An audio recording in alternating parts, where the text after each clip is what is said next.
পরীক্ষাগুলোতে আমার মার্ক ছিল 50 to 55% মার্ক, কিন্তু একটা পর একটা যখন পরীক্ষা দিয়ে আস্তে আস্তে এই পার্সেন্টেজটা বাড়তে থাকে। তো 20 দিন পরীক্ষা দেওয়ার পরে তারপর আমার জন্ডিস ধরা পড়ে।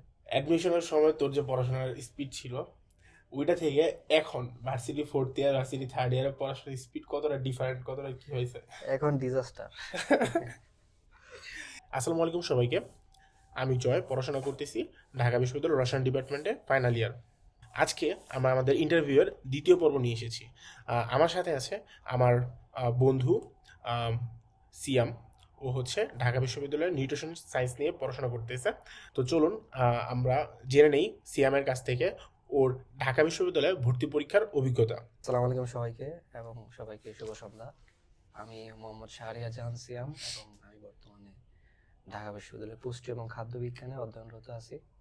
এবং জয়কে ধন্যবাদ আমাকে এই সুযোগটা করে দেওয়ার জন্য। তুই কখন রিয়েলাইজ করছিস যে তোর হচ্ছে যে ঢাকা বিশ্ববিদ্যালয়ে ভর্তি হওয়া উচিত? কারণ হচ্ছে আহ, অনেকেই আছে যারা হচ্ছে ব্যাপারটার সাথে এক্সপোজড না, যে সে হচ্ছে ভালো একটা পাবলিক বিশ্ববিদ্যালয়ে পড়তে পারে বা হচ্ছে কিছু একটা করতে পারে। তোর প্রথম হচ্ছে কে বলছে যে তোর ঢাকা বিশ্ববিদ্যালয় বা হচ্ছে বুয়েট বা হচ্ছে অন্যান্য বিশ্ববিদ্যালয়গুলোতে তোর পড়া উচিত, এবং কখন থেকে তুই স্বপ্নটা তোর ভিতরে জাগানো শুরু হয়েছে যে তোর বিশ্ববিদ্যালয়গুলোতে সিট থাকা উচিত তোর একটা? আচ্ছা, আমরা যখন ছোট ছিলাম তখন ছোট থেকেই শুনতাম মেডিকেল কলেজের কথা, বুয়েটের কথা। তো আমার ওই আমি যখন যেখান থেকে বেড়ে উঠেছি সেটা হচ্ছে একটা প্রত্যন্ত এলাকায়। তো সেখানে আসলে ওইরকম এত শিক্ষিত মানুষজন খুবই কম দেখছি। আর আমাদের এলাকা থেকে কখনো ওইরকম পাবলিকিয়ান কেউ ছিল না, তো যে বলবে ঢাকা বিশ্ববিদ্যালয়ের কথা কিংবা অন্যান্য পাবলিক বিশ্ববিদ্যালয়ের কথা। তো আমি যেটা ছোট থেকে শুনে এসেছি যে মেডিকেলের মেডিকেল কলেজ, ডাক্তার হওয়া, ইঞ্জিনিয়ার হওয়া, এটুকু। আর ঢাকা বিশ্ববিদ্যালয়ের নাম শুনছি আমি যখন ইন্টারমিডিয়েট ফার্স্ট ইয়ারে পড়ি, তখন শুনতে পাচ্ছি ঢাকা বিশ্ববিদ্যালয় নামে কিছু একটা বিশ্ববিদ্যালয় আছে। তো তারপর আর কি ইচ্ছা জাগছে যে হয়তো বা বুয়েট কিংবা মেডিকেল, যদি এগুলোতে চান্স না হয় তবে তার পরবর্তীতে থার্ড অপশন হিসেবে ঢাকা বিশ্ববিদ্যালয়ে আমি পড়বো। আচ্ছা, যেহেতু আমরা একুশ একুশ বাইশ সেশন এইচএসসি, আমাদের একটা লম্বা সময় কাটছে হচ্ছে করোনার মধ্যে। তো তখন করোনার মধ্যে তুই হচ্ছে যে কিভাবে তোর মনে হলো যে তুই, অনেকেই দেখা যাচ্ছে ট্র্যাকলেস হয়ে গেছে, তখন তোর কিভাবে মনে হয়েছে যে না আমি আসলে ঢাকা বিশ্ববিদ্যালয়ে পড়বো, এবং ট্র্যাকে কিভাবে ছিল? করোনার সময় আমরা সবাই, আমি একটু বলি, আমার কলেজ ছিল ঢাকা রাজুকুত্তরা মডেল কলেজ। তো করোনা যখন শুরু হয় তখন সর্বপ্রথম যে করোনা চিকিৎসার জন্য যে হসপিটাল ছিল সেটা হচ্ছে কুয়েত মৈত্রী হসপিটাল। সেটা আমাদের রাজুকুত্তরা মডেল রাজুকের কলেজের খুব পাশে, পাশে। একদম পাশে। তো আমরা দেখছি তখন ফার্স্ট যখন রোগীদেরকে নিয়ে আসে, তখন আমরা দেখছি, এটা দেখে আমরা সবাই আতঙ্কিত হয়েছি। তো তারপর আমরা সবাই বাসায় চলে যাই। বাসায় যাওয়ার পরে প্রথম তো আমরা একটা মানসিক ধাক্কা খাই যে করোনা চলে আসছে, আমাদের পড়াশোনা কি হবে, সামনে স্কুল খুলবে নাকি বন্ধ থাকবে। তো প্রথম দিকে ওরকম পড়াশোনা করি নাই, কিন্তু পরবর্তীতে যখন বুঝতে পারছি যে না, এটা আসলে করোনা, আস্তে আস্তে যখন দেখলাম যে রোগীর সংখ্যা বাড়তেছে, মানুষের মৃত্যুর সংখ্যা বাড়তেছে, তখন বুঝতে পারলাম যে না, অনেক অনির্দিষ্টকালের জন্য বন্ধ থাকবে। তারপর ভাবলাম যে তাহলে এই সময়গুলো বাসায় কি করব। তো তখন টুকটাক যতটুকু পারছি পড়াশোনা করছি। তো মূলত তখন আমি এডমিশনের বা ঢাকা বিশ্ববিদ্যালয়ের প্রিপারেশনের জন্য কোনো প্রিপারেশন নিয়ে নেই, মূলত তখন আমার এইচএসসি এক্সামের জন্য প্রিপারেশন নিয়েছি। আচ্ছা, তাহলে চলো হচ্ছে আমরা তোর স্কুল কলেজ নিয়ে একটু জানি। তোর স্কুলে থাকতে স্কুলে থাকতে এমন কোনো এলাকার কোনো বড় ভাই বা কোনো সিনিয়র বা হচ্ছে আত্মীয় স্বজনের ভিতরে কোনো সিনিয়র থাকে না, যারা হচ্ছে আমাদের অনুপ্রেরণা দেয়? এমনি কি তোর কেউ ছিল যে হচ্ছে যেখানে থেকে তুই অনুপ্রেরণা পাইছিস বড় হয়ে যেতে ঢাকা বিশ্ববিদ্যালয় বা হচ্ছে অন্যান্য আম, অন্যান্য বিশ্ববিদ্যালয়, ভালো বিশ্ববিদ্যালয়ে পড়ার জন্য? আমি যখন স্কুলে ছিলাম তখন আমি যেখানে কোচিং করতাম, তো আমাদের স্যার একদিন বলছিল যে একটা বড় ভাইয়ের কথা, আমাদের উপজেলা ছিল। তো ওই বড় ভাই শুনছিলাম ও নাকি একসাথে বুয়েট, মেডিকেল এবং ঢাকা বিশ্ববিদ্যালয় 3 জায়গায় চান্স পায়। তো স্যার তখন ওর এত প্রশংসা করছে, তখন আমি বুঝতে পারছি যে না, আমার মধ্যে এরকম একটা তখন মোটিভেশন কাজ করছে যে না, আমারও হয়তো বা ভালো কোথাও একটা চান্স পাইতে হবে, হয় মেডিকেল বা বুয়েট কিংবা ঢাকা বিশ্ববিদ্যালয়। তো তখন আর কি ওই স্যারের ওই কথাতে আমি মূলত মোটিভেটেড হই। তো স্কুলে থাকতে তখন ওইটাই মোটিভেশন ছিল আমার। আর যখন কলেজে আসি তখন তো ঢাকায় আসি, তখন আশেপাশে যাদেরকে দেখি সবাই বড় বড় জায়গায়, ঢাকা বিশ্ববিদ্যালয় কিংবা পাবলিক বিশ্ববিদ্যালয়, বুয়েট, জাহাঙ্গীরনগর। তো তখন ওদেরকে দেখে অটোমেটিক ওই মোটিভেশনটা কাজ করছে। আমার আমার মনে হয় কি, বন্ধুগুলা যখন দেয় বিভিন্ন ধরনের, এই বন্ধগুলোতে ঢাকা বিশ্ববিদ্যালয় বা হচ্ছে বুয়েট বা মেডিকেল স্টুডেন্টদের নিয়মিত তাদের বিভিন্ন জেলা পর্যায়ে বা উপজেলা পর্যায়ে তাদের বিভিন্ন স্কুল কলেজগুলোতে তাদের নিয়মিত যাওয়া উচিত, একটু কথা বলা উচিত স্টুডেন্টের সাথে। তাহলে হচ্ছে যে অনেক স্টুডেন্টই যারা হচ্ছে কোনো ঢাকা পুরোপুরি বিশ্ববিদ্যালয়ের নামই জানতে শুনে পারবে। নাই, বুয়েটের নামই শুনে নাই, তারা ওগুলো নাম শুনবে এবং ওগুলা থেকে ওরা যে ওদের এলাকা থেকে যে কেউ ঢাকা বিশ্ববিদ্যালয়ে বুয়েটে পড়তে পারে ওটা ওরা জানবে। আমার ধারণা এটা করলে দেখা যাবে যে রিচটা পৌঁছাবে, ওই পর্যন্ত রিচটা পৌঁছাবে, পৌঁছাবে যে হ্যাঁ, বুয়েটে পড়া যায়, ঢাবিতে পড়া যায়, পড়া মেডিকেলে যায়। পড়া যায়। ওই ছেলেপেলেরা তখন হচ্ছে ওটা বিশ্বাস করা শুরু করবে। হ্যাঁ, আমি এখানে একটু অ্যাড করতে চাই যে আসলে এটা করা উচিত যে আমাদের যারা পাবলিক বিশ্ববিদ্যালয়ে যারা পড়ে ওদের নিজেদের স্কুল কলেজে এলাকায় প্রত্যন্ত এলাকাতে বিভিন্ন অজপাড়াগা আছে, প্রত্যন্ত এলাকা আছে, ওইসব শিক্ষার্থীরা আসলে ওরা স্বপ্ন দেখে যে বড় জায়গায় যাবে, তারপরে দেখা যায় যে ওরা আসলে ওইরকম প্রপার গাইডলাইনটা পায় না যে আসলে কিভাবে তারা এইরকম জায়গায় আসতে পারবে। তো আমাদের মনে হয় যে এই উদ্যোগটা আমাদের নেওয়া উচিত। আমাদের বিভিন্ন উপজেলা সংগঠন আছে, বিভিন্ন জেলা সংগঠন, তো এইসব জেলা সংগঠন উপজেলা সংগঠন থেকে ওইসব প্রত্যন্ত এলাকায় যাওয়া উচিত, প্রত্যেকটা স্কুল কলেজে যাওয়া উচিত, শিক্ষার্থীদেরকে মোটিভেশন দেওয়া উচিত কিভাবে তারা আসলে পড়াশোনা করবে, প্রপার গাইডলাইনটা যেটা আসলে মানুষ মোটিভেশন দিতে পারে যে হ্যাঁ এই জায়গায় পড়ো, বলে হ্যাঁ, ভালো ট্রু হবে, ট্রু। কিন্তু এটা যে প্রপার একটা গাইডলাইন, একটা রোড ম্যাপ, আমি এসএসসির সময় কি করব, ইন্টারমিডিয়েট কি করব, ইন্টারমিডিয়েট কেমনে যাব, তারপরে কেমনে ঢাকা বিশ্ববিদ্যালয়ে আসবো, তো এই যে প্রপার যে রোড ম্যাপ, প্রপার একটা গাইডলাইন, তো এই গাইডলাইনটা দেওয়া উচিত আমার মনে হয়। ট্রু, আমারও একই ধারণা। এই জন্য আমরা মূলত এই ভিডিওগুলো করতেছি যাতে হচ্ছে আহ, শিক্ষার্থীরা জানতে পারে। হ্যাঁ, বাকিরা অ্যাওয়ার থাকে যে কিভাবে একজন হচ্ছে অ্যাডমিশন, অনেকেই আছে যে ইন্টারে থাকতে অ্যাডমিশন নিয়ে টেনশনই করে না, বাট ইন্টার থেকে যে অ্যাডমিশন বা অ্যাডমিশনের যাত্রা শুরু করতে হয়, প্রি এডমিশন একটা প্রিপারেশন। প্রিপারেশন নেওয়া উচিত। আচ্ছা, তো হচ্ছে তোর আম, কখন থেকে তুই হচ্ছে যে মানে সিরিয়াসলি পড়াশোনা শুরু করলি, এবং ডেইলি রুটিন যদি একটা চিত্র হ্যাঁ, চিত্র আঁকতি যে এই ডেইলি রুটিন ছিল তোর অ্যাডমিশনের সময় বা হচ্ছে ইন্টারের শেষ পিরিয়ডের দিকে। আচ্ছা এখানে একটা, আমরা যখন করোনা শেষ করি তখন আমাদের হাতে খুব সময় কম ছিল, তবে আমরা একটা সুবিধা পাইছি যে আমাদের শর্ট সিলেবাস ছিল এবং আমাদের সিলেবাসটা অনেক শর্ট ছিল, তো এই দিক থেকে একটু সিরিয়াসনেস কম কাজ বাট করতেছিল যে অ্যাডমিশনে কিন্তু শর্ট সিলেবাস ছিল। এডমিশনে শর্ট সিলেবাস ছিল না। তো আমি আসলে যেটা করছি আমি ফুল সিলেবাসই পড়ছি। আমি যখন করোনার সময় ছিলাম তখনই মূলত ফুল সিলেবাস শেষ করে ফেলছি। আমি ইউটিউবে ক্লাস করছি কিংবা আমি বিভিন্ন কোর্স করছি অনলাইনে, তো সেই কোর্স থেকে ফুল সিলেবাস শেষ করে ফেলছি। আর মূলত সিরিয়াসলি পড়াশোনা যদি করছি আমি যখন করোনা শেষ করছি, আমাদের টেস্ট পরীক্ষা না এইচএসসি পরীক্ষার 7-8 মাস আগে থেকে আমি মূলত সিরিয়াসলি পড়াশোনা করছি এবং আমি দৈনিক 8-10 ঘন্টা করে পড়ছি। ট্রু, এর থেকে কম পড়লে হচ্ছে কখনো মানে এই কারণ বিশ্ববিদ্যালয়গুলোতে হ্যাঁ, অ্যাডমিশনে ভালো রেজাল্ট করা কখনো সম্ভব না। আচ্ছা, তো এটা বল যে অ্যাডমিশনের সময় তোর যে পড়াশোনার স্পিড ছিল ওইটা থেকে এখন varsity fourth year varsity third ইয়ারে পড়াশোনার স্পিড কতটা ডিফারেন্ট, কতটা কি হয়েছে? এখন ডিজাস্টার, এটা এখন এটা ডিজাস্টার। এটা আসলে মানে একদম কনস্ট্যান্ট যে হচ্ছে অ্যাডমিশনে থাকতে পোলাপান যতটুকু পড়ে ভার্সিটি তুই একদম পড়াশোনা অনেকেই কমে যায়, একদম কমে যায়। একটা ট্রু, এটা সব ভার্সিটি সব ক্ষেত্রেই same। আচ্ছা, তোর হচ্ছে যে অ্যাডমিশনে থাকতে বা এইচএসসি তে থাকতে অনেকেই দেখা যায় যে কোনো একটা সাবজেক্টে উইকনেস থাকে, যেমন আমার হ্যাঁ পার্সোনালি হ্যাঁ, ছিল হচ্ছে কেমিস্ট্রি। তোর আমার কোনো ম্যাথে ছিল, ম্যাথ ছিল? ম্যাথমেটিক্সে ছিল। আচ্ছা, তো হচ্ছে আমার আমার কেমিস্ট্রি ছিল, এরকম এরকম দুর্বলতাই ছিল কেমিস্ট্রি যে আমি হচ্ছে কেমিস্ট্রি মুখস্থ আর তুই করে, এখন কেমিস্ট্রিতে আমি পড়তেছিস? কেমিস্ট্রিতে পড়তেছি। আমি হচ্ছে যে তখন এমন এমন সিচুয়েশন ছিল যে আমার হচ্ছে তখন কেমিস্ট্রিতে আমি মুখস্থ করে যেতাম, পরীক্ষা হলে মুখস্থ আচ্ছা, করে মানে ইয়ে করে কিচ্ছু বুঝতাম না, যেটা কিন্তু অ্যাডমিশনের জন্য একদম ডিজাস্টার। অ্যাডমিশনে কিছু না বুঝে কিছু পারা যায় না। না আম, তো হচ্ছে তোর যদি এরকম কোনো দুর্বল সাবজেক্ট থাকে ওই দুর্বল সাবজেক্ট আমার, গুলো তুই হচ্ছে কিভাবে হ্যাঁ দুর্বল সাবজেক্ট গুলোকে তুই মানে স্ট্রং পয়েন্টে পরিণত করলি? আচ্ছা, এডমিশনে যখন ছিলাম তখন আমি আসলে মেডিকেল প্রিপারেশন নিয়েছি, যার জন্য ম্যাথমেটিক্স একটু ছিল, আমার উইকনেস ছিল। তো পরবর্তীতে যখন মেডিকেলে আমার আসলে 1.25 এর জন্য চান্স হয় নাই, তো তারপরে ডেন্টালে পরীক্ষা দিই, ডেন্টালে আমার চান্স হয় নাই। তারপরে তাহলে হচ্ছে 1.25 এর জন্য চান্স না, তাহলে কত ছিল নাম্বার? 71? 71.5 ছিল, আমি শুনছি 72.75 নাকি চান্স হয়েছে। যাক, এটা নিয়ে আমার কোনো আফসোস নাই। তো পরবর্তীতে আমি আর্মি মেডিকেলেও পরীক্ষা দিই, সেখানেও চান্স হয়নি। তো তারপরে একমাত্র ভরসা ছিল ঢাকা বিশ্ববিদ্যালয় এবং বুয়েট। তো বুয়েট তো হুট করে তো নেওয়া সম্ভব না, তো ওই জন্য বুয়েটের আমি আশা করি না। তো ঢাকা বিশ্ববিদ্যালয়ের জন্য তখন আপ্রাণ চেষ্টা করছি।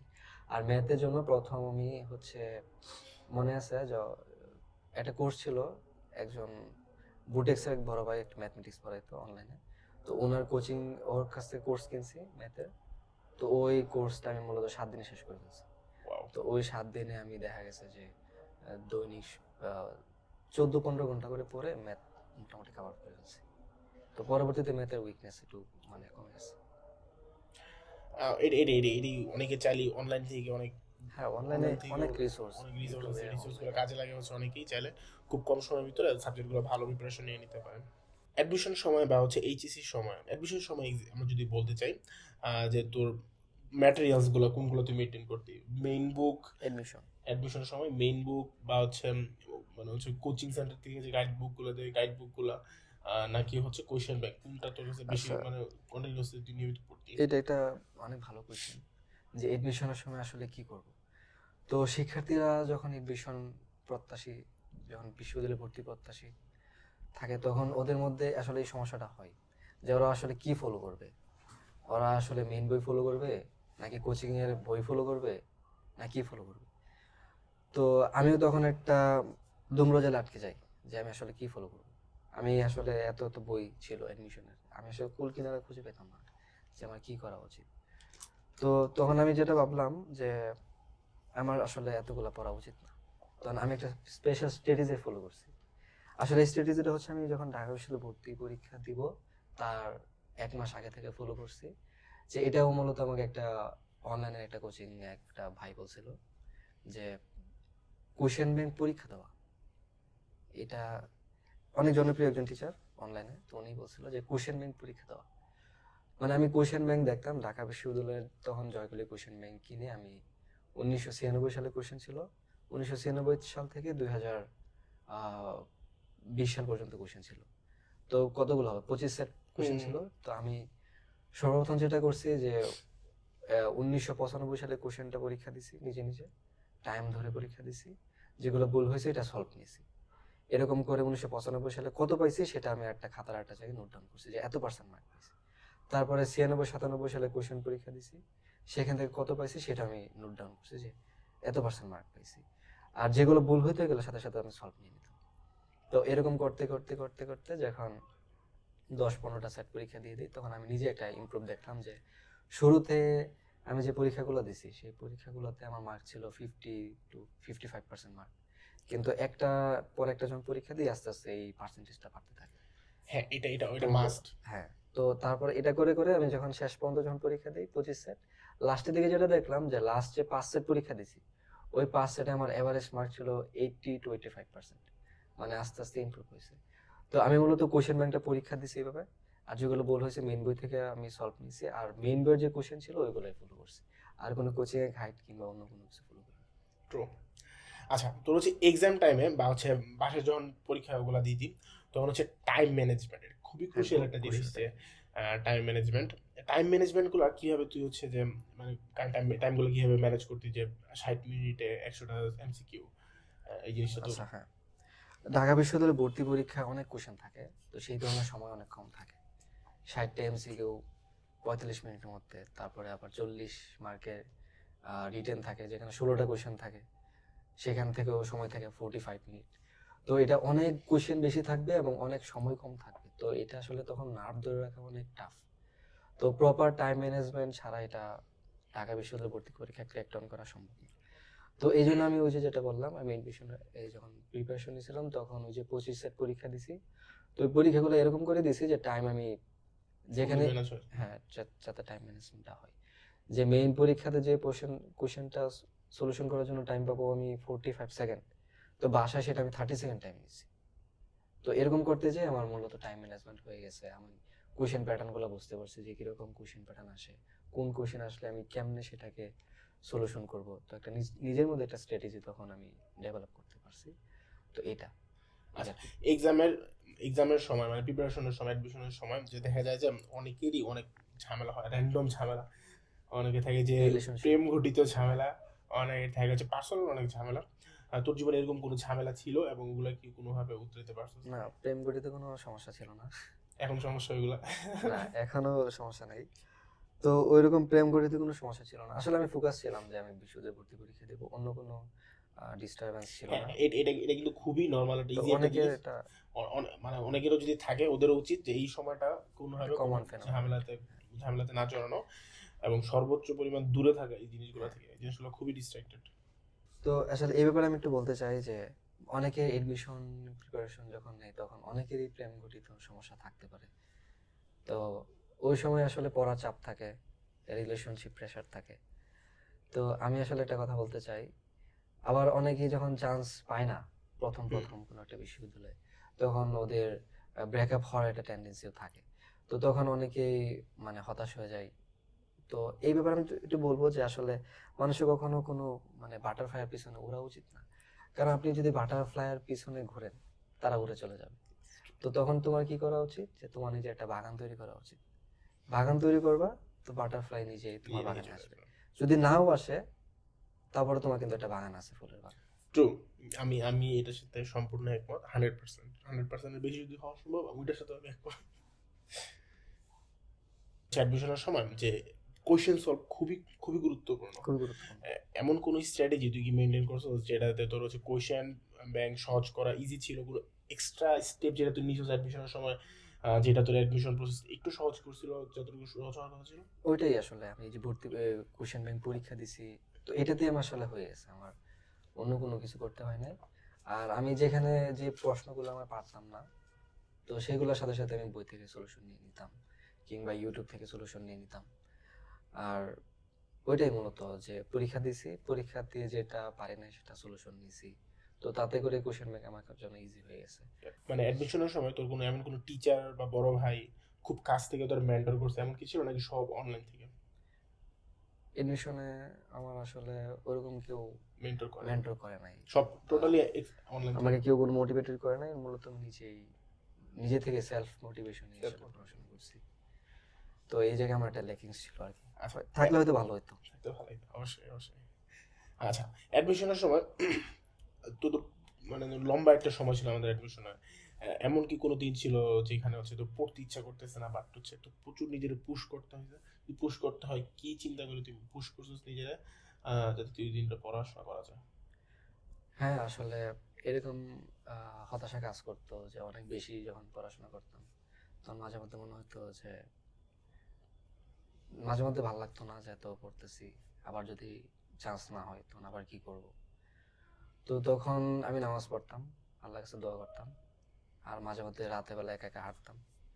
তো ওই একা একা হেঁটে হেঁটে তারপর নিজেকে নিজে বুঝাইতাম, তারপর আবার পড়াশোনায় টেবিলে বসে যেতাম, এই আর কি। আমারও সেম, আমারও যখন এরকম হইতো, যখন পড়তে মন চাইতেছে না, তখন হচ্ছে আমি লম্বা একটা হাঁটতে যেতাম, লম্বা হ্যাঁ, একটা হাঁটা দিয়ে আসতাম, এটা আসলে মানুষকে অনেক করে, রিফ্রেশ করে। রিফ্রেশ করে। আর হচ্ছে সেজদায় থাকতাম, প্রচুর সেজদায় থাকতাম, হ্যাঁ, যে হচ্ছে সেজদায় থাকতাম 10 মিনিট, 15 মিনিট, 20 মিনিট সেজদায় বসে আছি, আল্লাহর কাছে বলতাম। তখন আল্লাহ আল্লাহ ছিল একমাত্র যার কাছে বলা যায় তখন না। আল্লাহ এটা করলে আসলে মনোবলটা ভালো হয়। আল্লাহ বলতাম যে আল্লাহ তুমি করবা, আমি পরিশ্রম করবো, আল্লাহ তুমি দিবে আমাকে। অবশ্যই আল্লাহ তো বলছে যে তুমি পরিশ্রম করো, পরিশ্রম করে আছে সকল। ওয়ান সবকিছু টু তো ওয়ান আমার কন্ট্রোল তো আমার হাতে। সেজদায় আসলে ওয়ান টু ওয়ান কন্ট্যাক্ট করা যায় হ্যাঁ, না আসলে। আচ্ছা, ফিউচার স্টুডেন্টের জন্য কোনো গাইডলাইন, বা ফিউচার স্টুডেন্ট যারা অ্যাডমিশন দিচ্ছে এখন বা ভবিষ্যতে দিবে, তাদেরকে কোনো গাইডলাইন, আলাদা কোনো এক্সেপশনাল কোনো একটা পরামর্শ যেটা দিলে ওরা অবশ্যই ভালো রেজাল্ট করবে? অবশ্যই।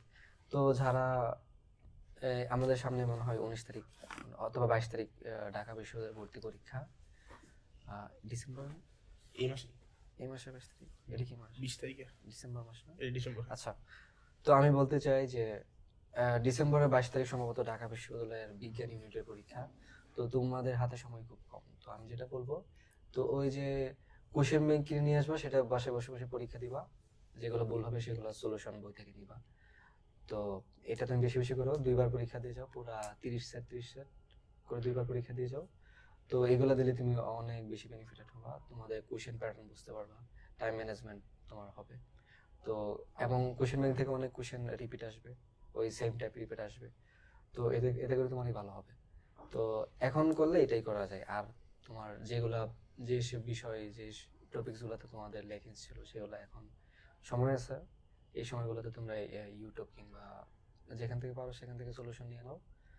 আর কোশ্চেন ব্যাংকটা বেশি বেশি করে পরীক্ষা দিতে হবে। সেটাই, কোশ্চেন ব্যাংকটা যে কতটা ক্রুশিয়াল সলভ করা অবশ্যই মাস্ট করতে এটা হবে। অনেক অনেক বড় একটা রিসোর্স আসলে।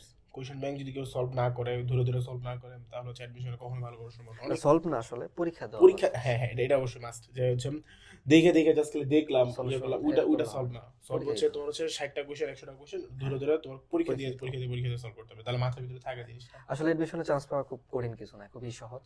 স্ট্র্যাটেজি একটা জায়গায় চান্স পেয়ে গেলে পরে গুলো তো অটোমেটিক চান্স হয়। যেমন আমি একটু কাহিনী বলি, হ্যাঁ। যে আমি যখন ঢাকা বিশ্ববিদ্যালয়ে ভর্তি পরীক্ষা দিই, তখন আমি বললাম কি মাত্র 25 সেট পরীক্ষা দিছি। তো তারপর আমার চান্স হয়। তো পরীক্ষা দেওয়ার পরে আমার 2 মাস টাইম ছিল গুচ্ছ পরীক্ষার জন্য। তো আমি ভাবছিলাম ওটাও টার্গেট ছিল যে গুচ্ছতেও দেখি যদি সাস্টে সিএসসি চলে আসে বা জগন্নাথ বিশ্ববিদ্যালয় থেকে ভালো সাবজেক্ট আসে, যদি ঢাবিতে চান্স না হয়, কারণ ঢাবি রেজাল্ট দিবে প্রায় 1 মাস পরে। তো তখন ঢাকা বিশ্ববিদ্যালয়ে ক ইউনিট ভর্তি পরীক্ষা দেওয়ার পরে প্রথম 20 দিন আমি হচ্ছে রাজশাহী বিশ্ববিদ্যালয় কোশ্চেন ব্যাংক এবং হচ্ছে জাহাঙ্গীরনগর বিশ্ববিদ্যালয় কোশ্চেন ব্যাংক আর গুচ্ছ একটা কোশ্চেন ব্যাংক ছিল, বিজয় কোশ্চেন ব্যাংক, তো ওই দুটা নিয়ে আসি। তো ওইগুলোর প্রায় 80টার মতন আমি আবার মডেল টেস্ট কোশ্চেন সেট আমি পরীক্ষা দিছি। তাহলে টোটাল ঢাকা বিশ্ববিদ্যালয়ের জন্য হচ্ছে আমার 25 সেট, আর ওই গুচ্ছর জন্য 80 সেট, টোটাল 105 সেট পরীক্ষা দিছি মাত্র ঢাকা বিশ্ববিদ্যালয় ক ইউনিট ভর্তি পরীক্ষার পরে প্রথম 20 দিন। তো 20 দিন পরীক্ষা দেওয়ার পরে তারপর আমার জন্ডিস ধরা পড়ে। আসলে তখন আর পড়াশোনা করার মতো সময় মানে শক্তি ছিল না। তো তারপরে আমাদের রেজাল্ট হয়, তারপর আমার বিশ্ববিদ্যালয়ে চান্স হয়। তো তারপরে হচ্ছে জন্ডিস তো আমার ছিল, তো পড়াশোনা তো আমি করতে পারি নাই। তো তারপরে 1 মাস 10 দিন পর আমার গুচ্ছ পরীক্ষা। তো আমি অসুস্থ শরীর নিয়ে পরীক্ষা দিতে চাই। তো বলে রাখি যে প্রথম ঢাকা বিশ্ববিদ্যালয় ভর্তি পরীক্ষার পরে 2 মাস টাইম ছিল। তো প্রথম 20 দিন শুধু আমি পড়ছি, 20 দিনে যে 80 সেট পরীক্ষা দিছি। 20 দিনের পরে 1 মাস 10 দিন আমি পরীক্ষা, কোনো পড়াশোনায় মানে আমি টাচে ছিলাম না। তো 1 মাস 10 দিন না পড়েই আমি পরীক্ষা দিতে গেছি, এবং ওই যে আমি যে 105 সেট পরীক্ষা দিয়ে আসছি ঘরের মধ্যে, তো ওইখান থেকেই দেখা গেছে আমার গুচ্ছ পরীক্ষাতে প্রায় 73টা মতো কোশ্চেন কমন পড়ছে। আমি জাস্ট 30-35 মিনিটে পরীক্ষাগুলো দিয়ে তারপর আমি চলে আসি। আমি পরে যেগুলা ছিল সেগুলো টাচও করি নাই, কিন্তু পরবর্তীতে যখন রেজাল্ট দিল দেখলাম যে এখান থেকে 3 টাইমস ভুল হয়েছে। 70 ফার্স্টে ভালো। হ্যাঁ, তো এই আর কি। তো ওই যে যেটা বললাম, মানে এক্সাম দেওয়ার ফেসিলিটিসটা কি, বেনিফিট, এটা অনেক বেনিফিট।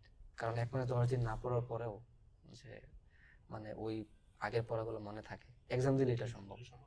তো সিয়ামকে অনেক ধন্যবাদ। সিয়াম হচ্ছে তার খুবই মূল্যবান কিছু সময় আমাদেরকে দিল আমাদের চ্যানেলকে গ্রো করার জন্য বা হচ্ছে তোমাদেরকে মোটিভেট করার জন্য।